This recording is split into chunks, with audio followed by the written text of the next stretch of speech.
Olá, boa noite. Tudo bom? Por aqui tudo bem. Nós estamos trabalhando bastante. Eu tenho uma novidade para contar para vocês hoje. Não vai ter vídeo sobre isso, então eu vou contar aqui mesmo, tá? Depois que vocês assistirem a vinheta.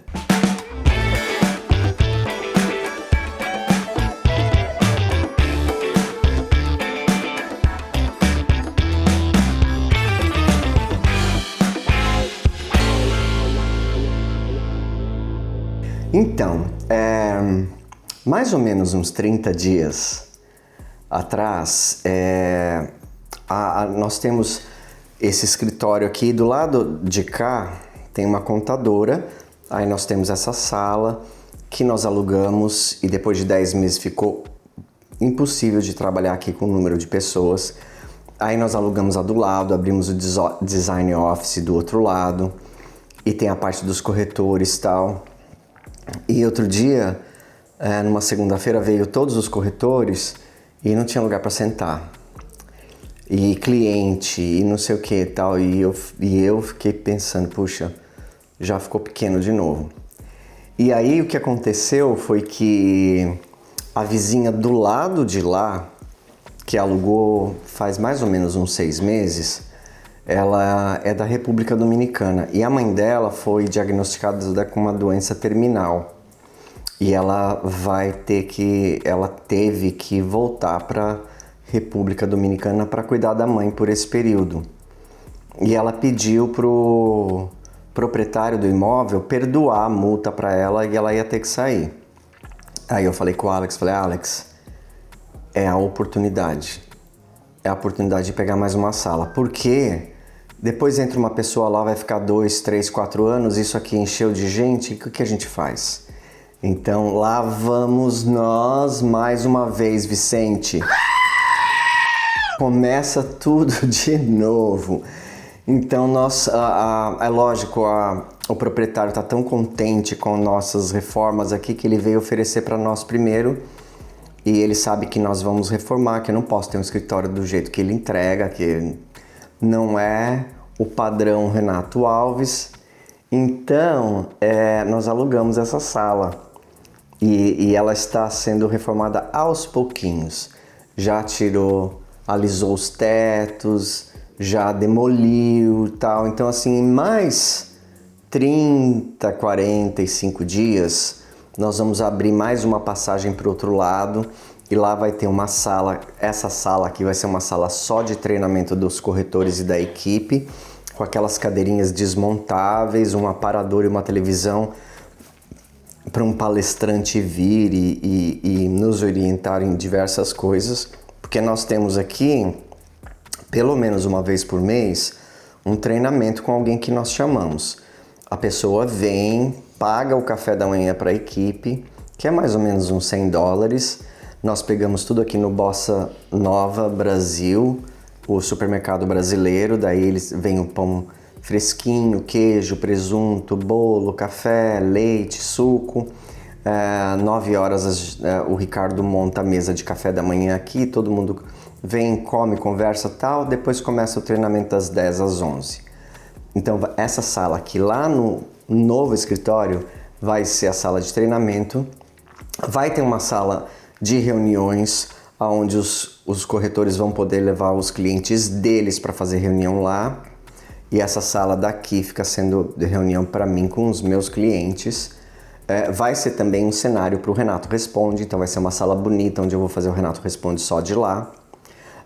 Vai ter mais uma área grande com uma mesa com vários computadores para os corretores, mais um sofazinho e mais uma sala que ainda não tem um destino no momento, mas no futuro pode ser o gerente de projetos, pode ser...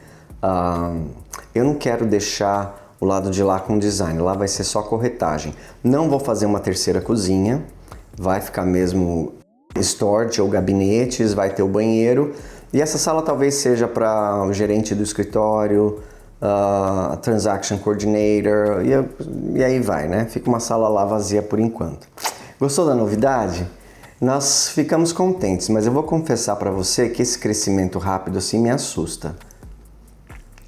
me assusta um pouco. Eu estou muito contente, isso é fruto de muito trabalho, não é sorte. Como eu já falei para vocês, sorte é quando a preparação se encontra com a oportunidade, né? Então, assim, isso é sorte. Tudo isso que aconteceu aqui são anos e anos e anos de trabalho duro meu e do Alex também.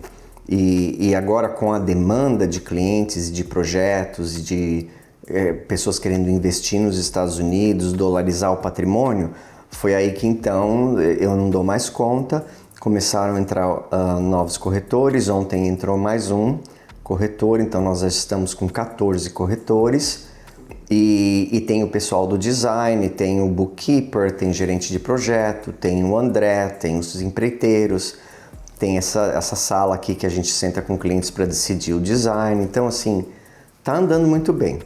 Mas eu fico meio assustado, mais uma terceira, mais um aluguel, mais uma conta de luz, mas assim vai dar tudo certo, né? Quando a gente trabalha bem, trabalha honestamente, leva a ética em primeiro lugar, tal, as coisas acontecem, né? O próprio boca a boca já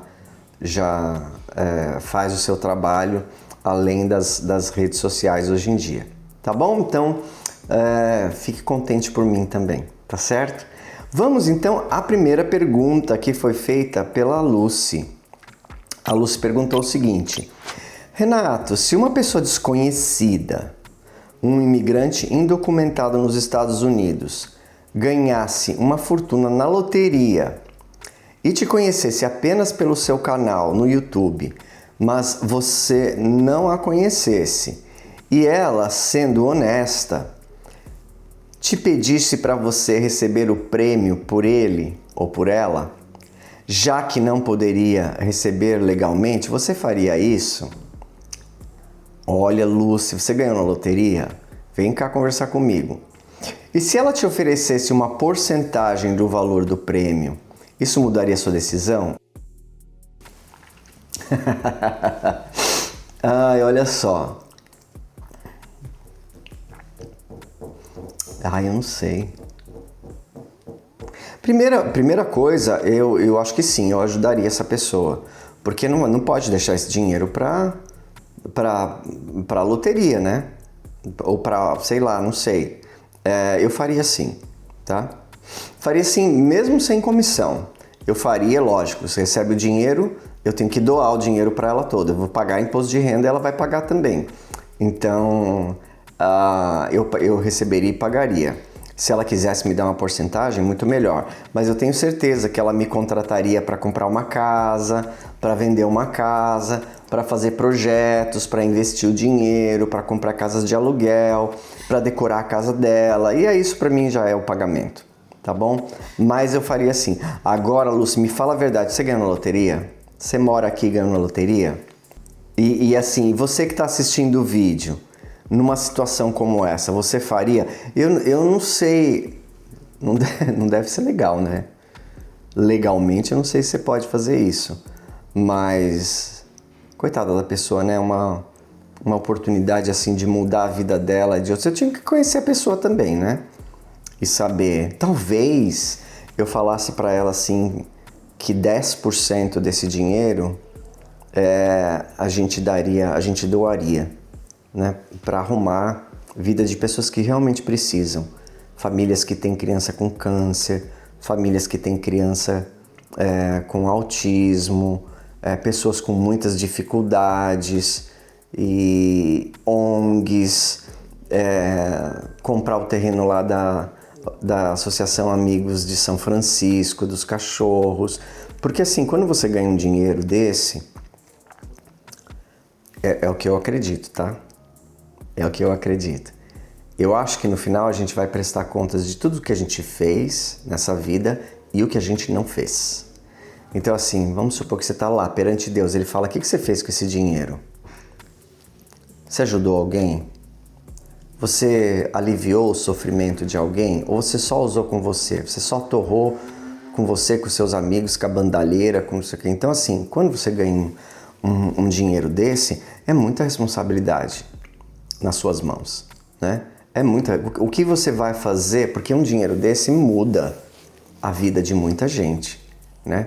pode aliviar o sofrimento de muita gente. Então, assim, o que você fez com o dinheiro que melhorou o mundo? Qual foi a sua participação? Eu não fiz nada, gastei tudo comigo. Então, assim, eu acho que é muita responsabilidade, mas eu faria isso.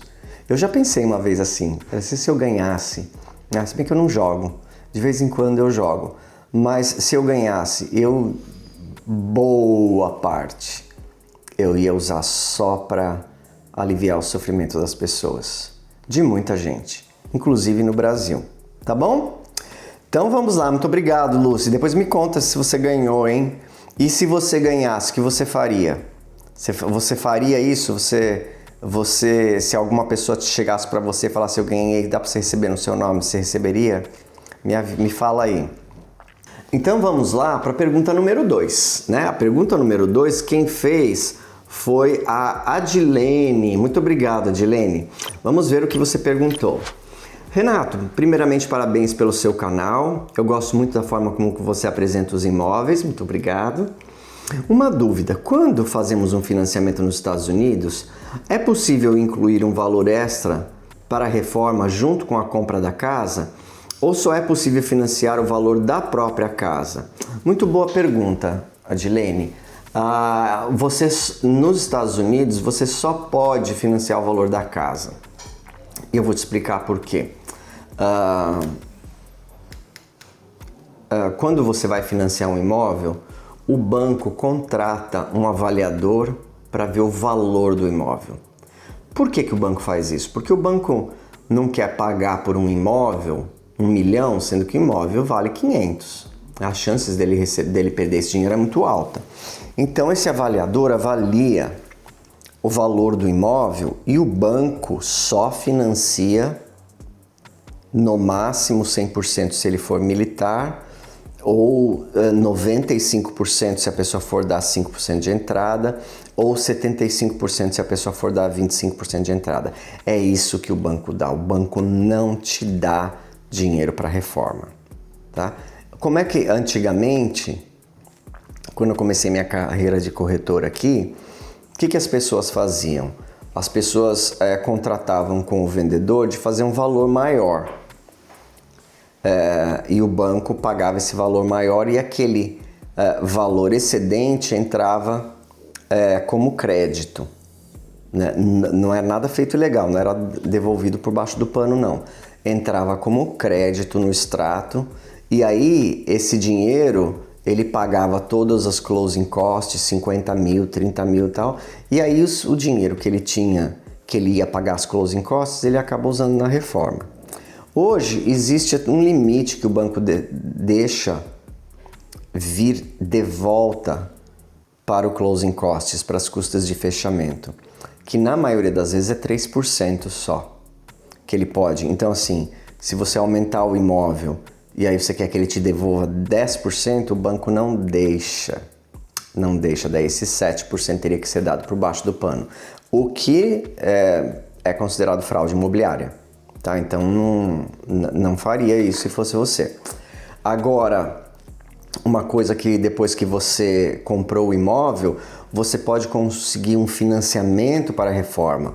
Aí um outro banco vem, você apresenta a reforma, apresenta o quanto o imóvel vai ficar, quanto vai ser gasto nos banheiros, na cozinha, tal, não sei o quê, e um laudo de um avaliador dizendo que se esse imóvel tivesse reformado, quanto ele valeria. Aí você consegue esse financiamento que chama segundo mortgage, né? Fica taxado, alienado na sua casa e você pode pagar em 4, 5, até 10 anos, tá? E você consegue fazer essa reforma assim. Tá bom, Adilene? Obrigado pela sua pergunta, foi muito boa. Vamos para a pergunta número 3. A pergunta número 3 é da Tânia Portela. O que ela perguntou? Renato, todos os seus irmãos foram morar nos Estados Unidos? Como isso aconteceu? Sim, todos eles moram aqui. Aconteceu assim, Tânia. Eu vim para os Estados Unidos para fazer a faculdade de design, daí eu me casei aqui. E o primeiro irmão que veio foi o André. E ele veio, ele ficou e a gente passeou e tal. E quando ele voltou, ele ficou chorando. Depois ele veio de novo e voltou, e veio de novo e voltou. E toda vez que ele voltava, ele não queria mais voltar. Quando chegava nos dias dele voltar, na véspera de voltar, ele ficava triste. Ele queria ficar aqui. Então eu falei pra ele, André, então arruma a sua vida lá no Brasil pra você vir pra cá. Economiza, juntam dinheiro. Ele era casado na época, eu falei, vocês juntam dinheiro. Aí quando você vier aqui, nós procuramos um advogado de imigração. E foi isso que aconteceu. Eles juntaram dinheiro, resolveram a vida deles lá no Brasil, venderam os carros, etc e tal, vieram para cá. O André entrou com um advogado de imigração, porque na época ele participava de um programa de TV de culinária, e ele tinha escrito livro, e ele tinha dado aula na faculdade, ele tinha feito um monte de coisas, e o green card dele saiu assim, ó, pim, né? Como um green card de interesse nacional, né? Eles querem as pessoas, você prova que você se destacou na sua carreira no Brasil, acima da média, os Estados Unidos te dá um green card para você vir morar aqui. O segundo irmão que veio para cá, o Alexandre, que é o mais velho, porque da minha mãe nós somos Alexandre, Renato, André e Daniel. Então eu já estava morando eu e o André aqui. E o meu irmão no Brasil tinha uma escola de inglês. Na época da pandemia não deu certo, ele perdeu quase todos os alunos, estava numa dificuldade muito grande e ele falou que queria vir para cá. E ele veio para cá e faz acho que uns 3, 4 anos. E aí também deu entrada lá no processo para ele ficar aqui, já começou a trabalhar, porque ele foi vendedor de carros, trabalhou na Fiat, ele começou como vendedor de carros, depois ele era gerente regional, não sei das quantas. Ele trabalhou na Fiat uns 20 anos, 30 anos, não me lembro. Então assim, de cara ele entende muito sobre carros, marcas e tal, e até hoje ele trabalha nesse mercado de carros e de aluguel de carros e de venda de carros tal, tá aí. Então veio ele, a esposa dele, a Gislaine, e meu sobrinho Juliano. E por último veio o meu irmão Daniel. O Daniel, ele é evangélico, a esposa dele é evangélica e eles têm 2 meninas, a Esther e a Caterina. E a Esther, quando chegou aqui, tinha 4 anos e a 4 anos e meio, quase 5, e a Caterina tinha 2 anos, mais ou menos assim. Então eles também sempre tiveram um desejo de vir. Eles iriam vir para passar as férias, depois voltar, arrumar a vida e vir. E aí o meu irmão André falou para ele, Daniel, vem já de uma vez. Vem de uma vez, já vende. Ele tinha uma loja de instrumentos musicais no centro de São Paulo. Vende a loja, pega o teu dinheiro e vem. E aí a Carol eles vieram, a Carol se matriculou numa faculdade e eles estão com visto, ela está com visto de F1, também estão com processo de imigração e tal, estão aí. Então agora tá o André, o Daniel, o Alexandre e eu, nós 4 aqui. E eu vou te contar uma coisa, nós... Acho que mês passado, assim, já fizemos festa de Natal aqui, que veio todo mundo, veio todos os irmãos, tal. Tiramos a foto, assim, primeira vez que os 4 irmãos estão juntos na mesma celebração depois de 15 anos, tal. Tiramos fotos assim, mas mês passado ou retrasado foi a primeira vez que eu fiz um almoço com todo mundo junto em casa. E nós fizemos do lado de fora. Porque assim, várias vezes... O Alexandre faz, mas o André não pode ir, que ele está trabalhando. Ou o André está doente. Ou eu faço, ou o Alexandre está trabalhando. Ou o Daniel não pode ir, o Daniel tem que ir na igreja.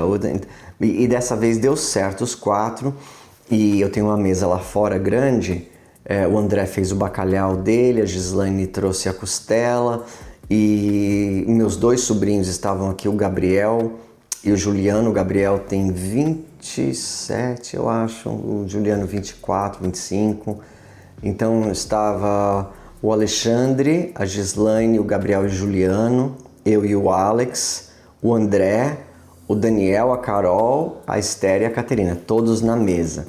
e foi a primeira vez que essa nossa nova família, né, estava junta na mesa e me lembrou de quando a gente tinha os almoços lá no Brasil com a minha avó, com a minha mãe, com os meus primos.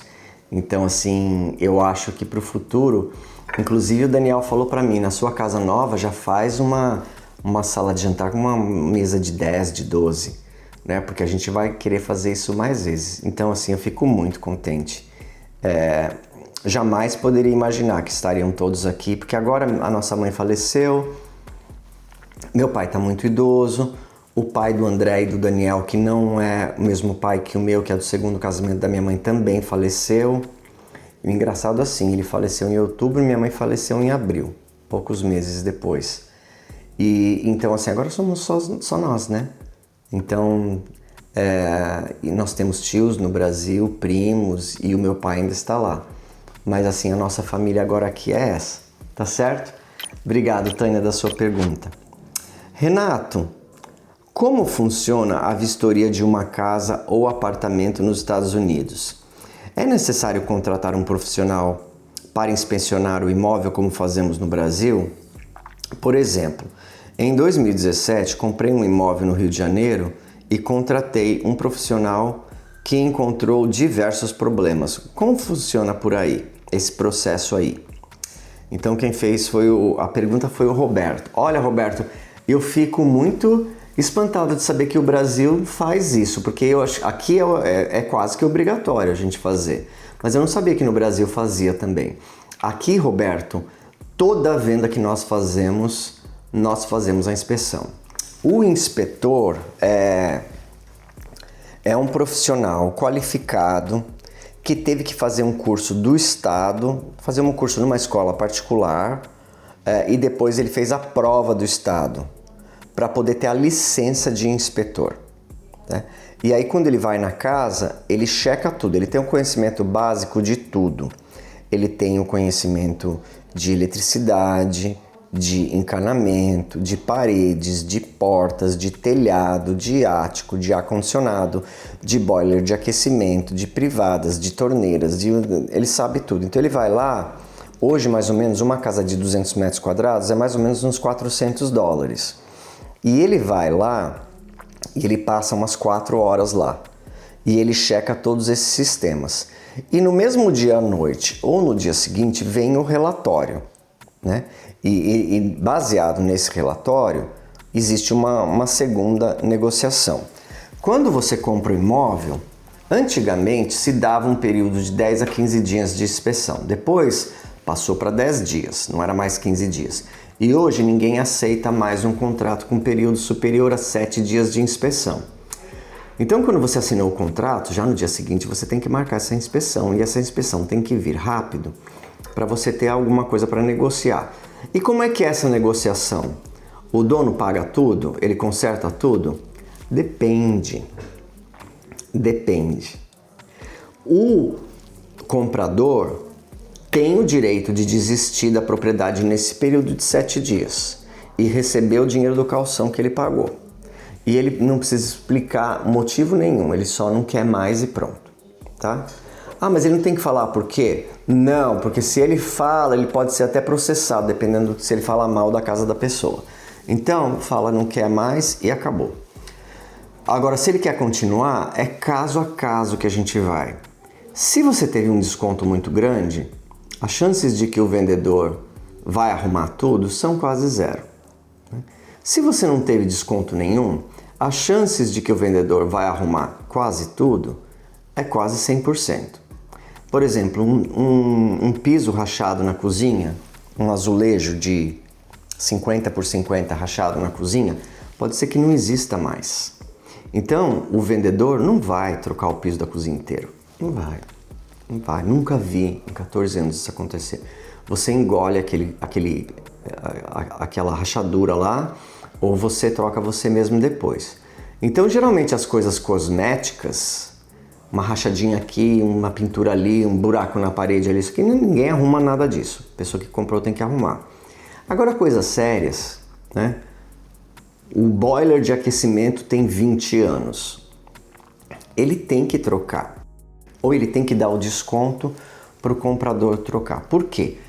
Porque nenhuma seguradora vai assegurar uma casa com um boiler de aquecimento de água de 20 anos. E essa venda vai melar.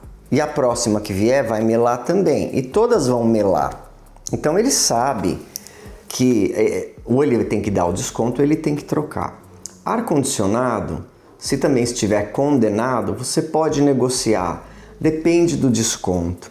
Depende do mercado. Tem muita casa disponível e o cara quer vender porque tem muita casa à venda. Pode ser que ele troque, pode ser que ele dê um crédito da metade do valor. Agora, não tem nenhuma casa para vender, ele recebeu 10 ofertas, ele não vai querer trocar nada. Se não quiser, sai que tem gente na fila aí querendo a casa do jeito que ela tá. E depende também muito o quanto o comprador quer aquela casa. Porque eu já tive comprador que queria aquela casa de qualquer jeito, que era a casa que ele sonhou, no lugar que ele sonhou e não tem mais nenhuma, que ele fala, eu vou comprar do jeito que tá e depois eu me viro para arrumar, que foi o meu caso. Quando eu cheguei na minha casa, que eu moro hoje, né? Eu olhei a casa e falei assim, essa é a casa dos meus sonhos. Eu tava 1 ano olhando, né? Olhando mais ou menos assim, não acho que uma pessoa precisa de 1 ano para olhar uma casa. É que eu sou designer, então assim, as minhas expectativas, o jeito que eu queria a planta, eu não queria uma casa que ninguém reformou, eu queria fazer tudo, então assim, aquela checava todos os pontos. E a inspeção voltou com 30 itens e o vendedor falou que ele não ia fazer nada, né? Mas eu queria aquela casa. Eu falei, tá bom, pode deixar que eu faço tudo, eu quero a casa. Eu pedi um descontinho, ele deu, falei, tá ótimo.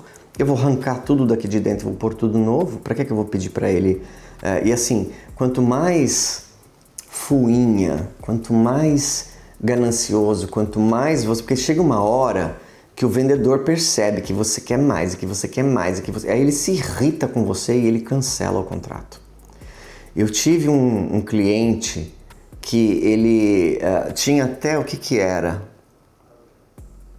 Até o chuveiro que tava com marca de calcário e tal, não sei o que aquilo ali você compra ali na loja por $15, você mesmo desenrosca o velho, passa uma fita tape e enrosca o novo. E não, ele vai ter que trocar.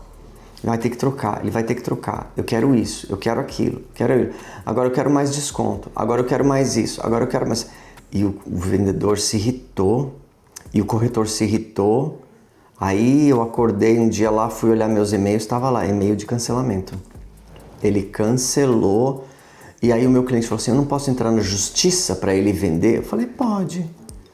O advogado vai pedir um depósito de cara de 5 mil. E isso pode se desenrolar por muito tempo. Aí eu falei para ele, aí começa a dar desculpa, né? Mas eu só falei isso por causa disso, mas eu só... Porque acha que as coisas aqui funcionam igual no Brasil. Não é, aqui a pessoa se ofende, você fez uma oferta que ofendeu o vendedor, ele se ofende, porque é pessoal. Não leva pro lado pessoal, ele leva sim, a casa dele. A casa dele, você fez uma oferta que ofendeu, ele não aceita, e mesmo que você chegue às vezes no valor que ele quer, ele não vai vender mais para você. Não vai vender porque ele ficou com raiva de você. Ele não vai ficar com a minha casa, entendeu? Então assim, existe, isso aqui é uma coisa da cultura daqui, né? Você tem que tomar cuidado na hora de fazer oferta. E você tem que tomar cuidado na hora de negociar a inspeção, né? Você tem que ser muito diplomático. Você tem que ser diplomático com o corretor, você tem que se colocar um pouco no lugar do vendedor. Eu tive uma cliente que ela, no dia que nós fomos vender o apartamento dela, ela não deu nada para o comprador. Nada. Nenhum centavo. Ele pediu para arrumar um negocinho aqui. Começou pedindo 10 mil para arrumar tudo que tinha errado no apartamento. Ela falou não. Aí baixou para 5, não, 4, não, 1.000, não, nada. E aí eles queriam muito, eles acabaram comprando, né? Aí ela pegou esse dinheiro, ela foi comprar um apartamento. Aí, ela, assim, eu acho que é meio karma, né? Você pega o que você fez. Ela arrumou uma vendedora igual ela. E aí ela ficou pé da vida. Como que não vai arrumar isso? Como que não sei o que lá? Como que eu falei assim, ela é igual você. Ela é igual você na sua última venda. Foi isso que você fez com o rapaz lá, não foi?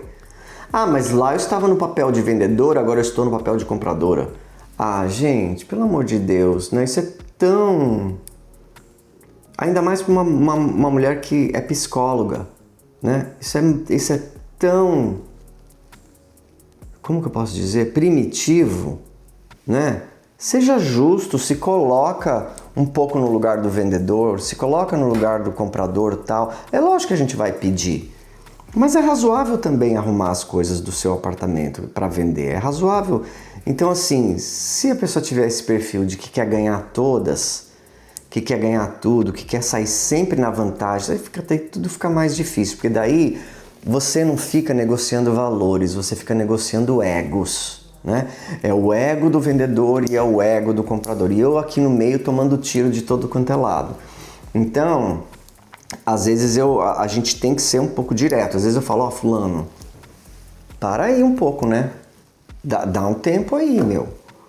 Né? Você tá aí, eu já tô ficando mais velho, quase todos os meus clientes são mais novos que eu, então eu tenho autoridade assim de pai, de professor e tal. Eu falo, ó, meu filho, ah, mas no Brasil, aqui não é o Brasil, né? Aqui não funciona, não vai fazer do seu jeito. E às vezes tem cliente que eu nunca mais atendo.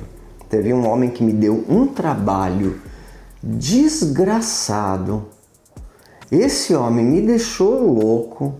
Ele fez tudo do jeito que ele queria, ele era intransigente, ele era assim, ele não conversava de maneira racional, tudo era ego, ego, ego. Até o filho dele falou para a mãe dele, coitado do Renato, o que o pai tá fazendo com esse rapaz, tal, não sei o quê.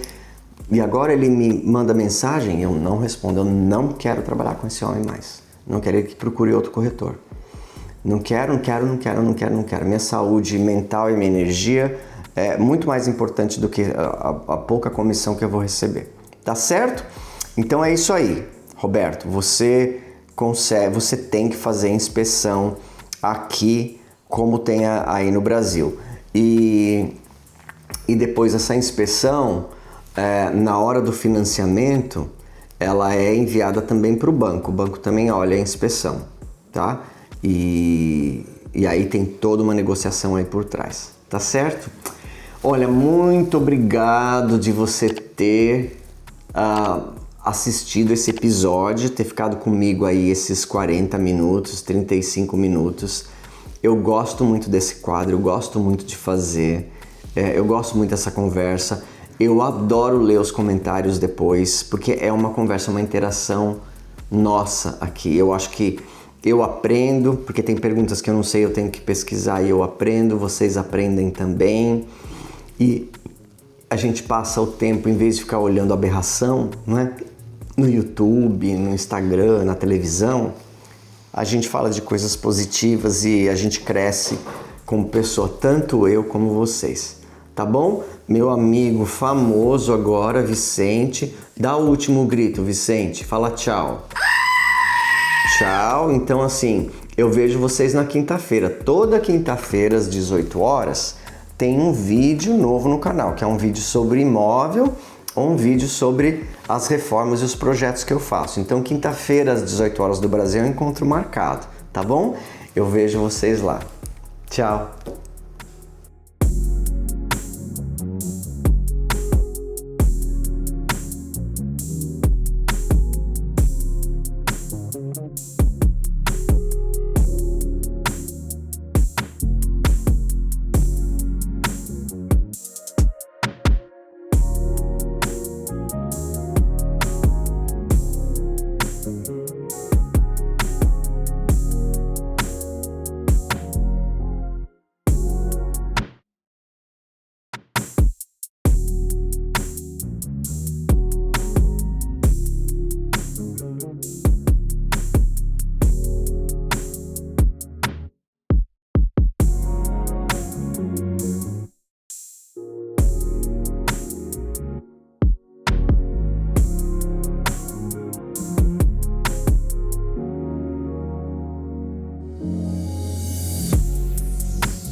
Antes de encerrar o vídeo, eu queria fazer um pedido muito especial. A ONG Amigos de São Francisco está prestes a realizar um grande sonho: comprar definitivamente o sítio em Ibiúna, onde hoje acolhe centenas de cães e gatos resgatados do abandono. O valor é de R$360 mil e já foi arrecadado 80%.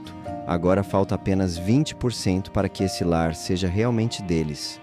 Desde 2012, a ONG já transformou a vida de mais de 2.000 animais. Muitos foram adotados, mas outros, especialmente os mais velhinhos, provavelmente passarão o resto da vida no abrigo. E é justamente por eles que essa conquista é tão importante. Se o sítio não for comprado, todos correm o risco de perder o único lar que têm. Por isso, eu peço a sua ajuda. Não importa o valor, qualquer contribuição faz diferença. A sua doação pode significar dignidade, segurança e amor até o último dia de cada um desses animais. Vamos juntos unir forças e transformar esse sonho em realidade.